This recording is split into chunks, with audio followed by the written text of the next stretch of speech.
Hello students, स्वागत करते हैं आप सभी का आपके अपने चैनल बायो इन माइंड में। आज हम लोग पढ़ेंगे जो इंटेक्स क्वेश्चन हमारा कल थोड़ा बाकी रह गया था, आज हम उसको नेक्स्ट क्लास में करेंगे। ठीक है, तो देखिए एक चीज़ और है कि आपका जितना भी बायोलॉजी का पढ़ाई हो चुका है चैप्टर 1 का, ठीक है, क्लास 10th के स्टूडेंट्स को मैं बोल रहा हूँ कि जितना भी आपका पढ़ाई हो चुका है आप उसका नोट्स बनाइए। ठीक है, क्योंकि अगर अभी तक आपने नोट्स बनाना स्टार्ट नहीं किया है तो एक चीज़ आप दिमाग में रख लीजिए कि आपका नोट्स पूरे साल कभी कंप्लीट नहीं होगा। ठीक, और आप अच्छे मार्क्स तो क्या कहा जाए, पासिंग मार्क्स लाना आपके लिए फिर प्रॉब्लम की बात हो जाएगी। ठीक है, तो आप नोट्स पे काम करना शुरू करिए। नोट्स बनाना केवल लिखना बड़ी बात नहीं है, उसको पढ़ते रहिए और उसको बनाते रहिए। ठीक है, आज देखते हैं आज नेक्स्ट क्वेश्चन हम लोगों का क्या है। पेज नंबर 110 एनसीईआरटी बुक में जाइएगा तो फर्स्ट क्वेश्चन है, what are the components of transport system in human being, what are the function of this components. बोला है कि ह्यूमन बींग्स में ट्रांसपोर्टेशन का कंपोनेंट्स क्या क्या है और उसका फंक्शन क्या क्या है। तो देखिए हमारा ट्रांसपोर्ट सिस्टम के लिए, देखिए ध्यान से सुनिएगा answer. The main component of transport system in human being are heart, blood and blood vessels। यही तीन चीज़ हैं, हार्ट, ब्लड और ब्लड वेसल्स। अब फंक्शन देखिए हार्ट का क्या है, तो heart pumps oxygenated blood throughout the body. It receives deoxygenated blood from the various parts and send it this impure blood to the lungs for oxygenation. करता क्या है कि ब्लड्स को, ठीक है, मैंने आपको हार्ट के फंक्शन में बताया भी था कि हार्ट क्या करता है कि ब्लड को पंप करता है। ठीक है, और इसको पेस मेकर भी कहते हैं क्योंकि ये ब्लड में प्रेशर बढ़ाता है। इसका काम ब्लड को प्रेशर से पूरे बॉडी में पहुंचाना होता है। डीऑक्सीजनेटेड ब्लड भी आता है हार्ट में और ऑक्सीजनेटेड ब्लड भी आता है। अरे बात समझ में ना। तो इसका जो फंक्शन है आपको डिस्क्रिप्शन में भी मिल जाएगा और मैं भी बोला भी, वो भी फंक्शन आप लिख सकते हैं।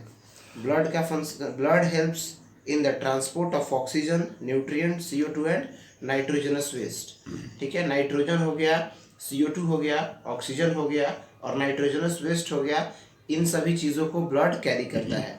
ब्लड वेसल्स, ब्लड वेसल्स क्या क्या हैं जी, आर्टरीज, वेन्स एंड कैपिलरीज। ये क्या करते हैं, carry blood either any way from the hearts of the various organs, from the various organ back to the heart. होता क्या है कि ब्लड को हार्ट से ले जाना और फिर पूरे बॉडी में घुमाने के बाद फिर हार्ट तक ले आना। ठीक है, क्योंकि ब्लड से जब जाएगा बॉडी में तो वो ऑक्सीजनेटेड ब्लड होगा और उधर से आते आते डीऑक्सीजनेटेड हो जाएगा। तो ठीक है, तो ये सारा काम किसका होता है बाबू, आर्टरीज, वेन और कैपिलरीज का। समझ में आ रहा है बात, गॉट इट। नेक्स्ट देखते हैं, तो नेक्स्ट क्या है, why is it necessary to separate oxygenated and deoxygenated blood in mammals and bird. Mammals और बर्ड्स में ऑक्सीजनेटेड और डीऑक्सीजनेटेड ब्लड को सेपरेट करना क्यों जरूरी है, समझ में आ रहा है। देखिए, it is necessary to separate oxygenated and deoxygenated blood to maintain efficient supply of oxygen into the body. ठीक है, क्या होता है कि ऑक्सीजनेटेड और डीऑक्सीजनेटेड ब्लड को सेपरेट करने का पहला काम क्या है कि to maintain the efficient supply of oxygen in our body. Oxygen का सप्लाई हमारे बॉडी में कितना होना चाहिए ये भी तय करता है। उसके बाद क्या है कि this system is essential in animal that have energy need. ताकत की ज़रूरी के लिए एनिमल्स में ये जरूरी हैं। For example animal like mammals and birds which constantly use this energy to maintain her body temperature. आ रहा बात समझ में। ऑक्सीजनेटेड ब्लड का खास करके वो यूज़ क्यों करते हैं, तो अपने बॉडी के टेम्परेचर को भी वो मेंटेन करते हैं। ठीक है, नेक्स्ट क्या है, what are the components of the transport system in highly organized plant। Plants में ट्रांसपोर्ट सिस्टम का क्या फंक्शन क्या है, ये कैसे कंपोनेंट्स क्या हैं उनके। ठीक है, तो कंपोनेंट्स देखिए क्या क्या है, ध्यान से सुनिएगा answer. In highly organised plant there are 2 different types of conducting tissues. पहला क्या है भाई, जाइलम और दूसरा phloem. Xylem conduct water and minerals obtained from the soil by root to the rest part of plant। ठीक है, मतलब कि जितने भी लीव्स हैं, ठीक है, लीव्स में फोटोसिंथेसिस के लिए जितने भी प्लांट्स पार्ट मिनरल्स और वाटर जाते हैं उनको ले जाने का काम कौन करता है? Phloem, sorry xylem. और फ्लोएम क्या करता है? फ्लोएम करता है कि to transport all the food which is prepared by photosynthesis to the all part of plant. जो फोटोसिंथेसिस प्रोसेस के थ्रू फूड्स का प्रिपरेशन होता है, आ बात समझ में, उसको फ्लोएम क्या करता है कि पूरे प्लांट पार्ट्स तक भेजता है। अंडरस्टैंड? देखिए नेक्स्ट क्या है, how are water and minerals transported in plant. Water और मिनरल्स जो हैं ये तो हम पता कर लिए कि जाइलम के थ्रू आते हैं। समझ में आ रहा बात? जाइलम के थ्रू आने के बाद भी इनमें प्रोसेस क्या है, कैसे ये होता है? तो देखिए, water and minerals are transported through xylem cell from soil to leaves.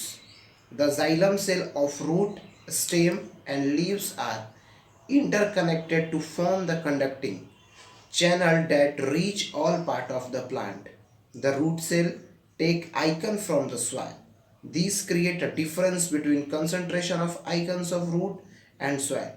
Therefore, there is a steady management of water into xylem and osmotic pressure from the water and minerals are transported from one cell to another cell due to osmosis. इसमें osmosis भी काम करता है, ठीक है। The continuous loss of water takes place due to transpiration because transpiration suctions pressure create as a result of which water is forced into xylem cell of root. The effect of root pressure for transportation in plant is more transport and important in night, while during daytime transportation pull becomes the major drive forces. देखिए ये थोड़ा answer जो है ये मैं आपको बोल के इसलिए बताया हूँ क्योंकि आप इसको नोट कर लीजिए। और देखिए इसमें होता क्या है कि पहुँचने रूट से जो मिनरल्स हैं और वाटर है वो क्या करते हैं कि ऑस्मोसिस के थ्रू, क्योंकि रूट में एक सेमी परमेबल मेम्ब्रेन है, ठीक है, वो प्लांट सेल है तो उसमें सेमी परमेबल एक मेम्ब्रेन है, तो वो क्या करता है कि उसको higher concentration to lower concentration में मूव करता है। और मूव करने के बाद वो कहाँ तक जाता है? लीव्स तक जाता है। अब लीव्स में होता क्या है कि जो फूड का प्रिपरेशन है वो किस टाइम में होगा, कब होगा, ये खास करके डे टाइम में होता है। प्लांट जो हेटेरोट्रॉप्स है वो अपना खाना कब बनाते हैं? तो मेजरली वो डे टाइम में बनाते हैं। रात में क्योंकि उनको सनलाइट नहीं मिल पाएगा तो सनलाइट के एब्सेंस में वो खाना नहीं बना पाएंगे। आ रहा बात समझ में? तो ये जितना मैं बोला हूँ अभी ना लंबा चौड़ा, वो सारा डिस्क्रिप्शन है, आप उसको लिख सकते हैं। तो इसका पूरा जो उसके बारे में लिखना है आपको वो लिख सकते हैं। अगर आप ये क्वेश्चन एग्जाम में आता है और ये क्वेश्चन अप्रॉक्स पूछ ही दिया जाता है। नेक्स्ट देखिए, how is food transport in plant. Food कैसे ट्रांसपोर्ट होता है? तो मैंने तो बता दी कि वाटर मिनरल्स लीव्स तक पहुंच जाते हैं जाइलम के थ्रू। अब जो फूड बनते हैं लीव्स में वो फ्लोएम के थ्रू, मैंने पीछे भी एक क्वेश्चन में बताया हूँ आपको। तो फ्लोएम का देखिए क्या है, phloem transport the food materials from the leaves to the different part of plant. The transportation of food in phloem is achieved by utilizing from energy from ATP, which help in creating osmotic pressures that transport food from the area of high concentration to the area of low concentration. होता क्या है कि जहाँ पे खाना बना है तो इतना देखिए लीव्स में खाना बनता है, ठीक है, तो लीव्स में खाना बनने के बाद वहाँ पे बहुत ज़्यादा एनर्जी का स्टोरेज होता है, तभी वो जाके सारे एनर्जी जब स्प्रेड होते हैं तो इक्वली प्लांट के एवरी पार्ट तक पहुँचते हैं। तो वहाँ पे हाइयर कंसंट्रेशन है और हाइयर कंसंट्रेशन से वो मूवमेंट कर रहा है कहाँ पे भाई? लोअर कंसंट्रेशन के थ्रू, ठीक है, तो लोअर कंसंट्रेशन की तरफ मूवमेंट कर रहा है और जो भी एनर्जी बनता है प्लांट्स में वो एटीपी के फॉर्म में बनता है, एडेनोसिन ट्राई फॉस्फेट के फॉर्म में।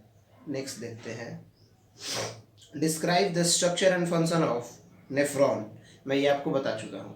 नेफ्रॉन का जो भी स्ट्रक्चर है और फंक्शन है वो आप डिस्क्रिप्शन में जाइए, पीछे का जो भी वो है आपका वीडियोस उसको देखिए, उसमें आपको मिल जाएगा। एक चीज़ और है कि आप अगर पीछे का वीडियोस नहीं देखे हैं तो उनको देखिए, क्योंकि आपको इसका फिर कोई फ़ायदा नहीं रहेगा, ये समझ में ही नहीं आएगा ये है क्या। नेफ्रॉन क्या है, किडनीज क्या है, जाइलम क्या है, फ्लोएम क्या है, बिना वीडियोस के, बिना लेक्चर के, बिना समझे वो कुछ समझ में आने वाला नहीं है। तो ये सारा फिर बेकार है। अगर आप पीछे के वीडियोस को नहीं देखे हैं तो आप पीछे के वीडियोस में भी जाइए। नेक्स्ट देखिए क्या है, what are methods used by plant to get rid of excretory products. देखिए मेथड्स क्या है एक्सक्रेटरी प्रोडक्ट्स को रीड करने के लिए। तो plant get rid of excess of water by transpirations, waste material may be stored in cell vacuoles और as gum and resins, specially in old xylem. It is also stored in the leaf that later fall off. कहाँ कहाँ पे plants में waste को store किया जाता है? तो सबसे पहला वेस्ट कहाँ होता है भाई? लीफ के ऊपरी सतह पे, जो ऊपरी सतह पे जो पानी होते हैं ट्रांसपिरेशन के थ्रू वो जो मूव कर जाते हैं, तो पहला वहाँ पे हुआ।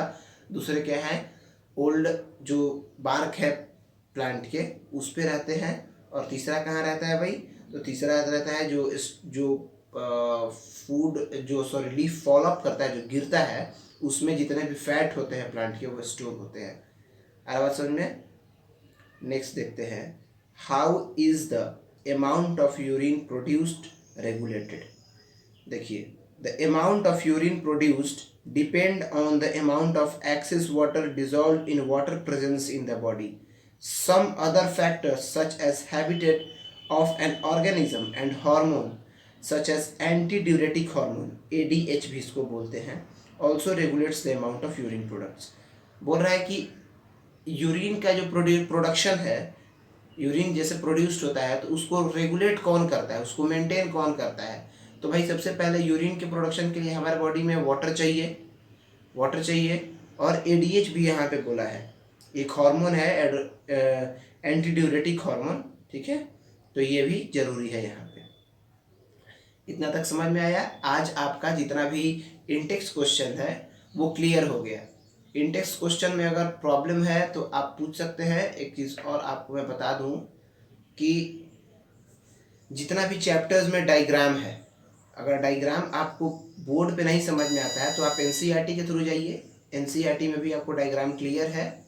और एक चीज़, आपको 10th के बायोलॉजी के लिए कुछ अदर बुक्स का प्रेफरेंस जरूरी नहीं है, वहाँ पे इतना काफ़ी दिया हुआ है कि आप वहाँ से पढ़ाई कर सकते हैं। NCERT को पढ़िए, नोट्स पढ़िए, क्वेश्चंस को क्लियर कीजिए, that's all are enough for you. और एग्ज़ाम टाइम में आप क्या कीजिएगा कि सैम्पल पेपर आते हैं, ठीक है, या एग्ज़ाम आइडिया, ये सब थोड़ा पढ़ लीजिएगा। इतना तो समझ में आ गया होगा आपको, जितना पढ़ाई हुआ है आपके लिए आशा करते हैं कि सही होगा। Thank you, have a nice day.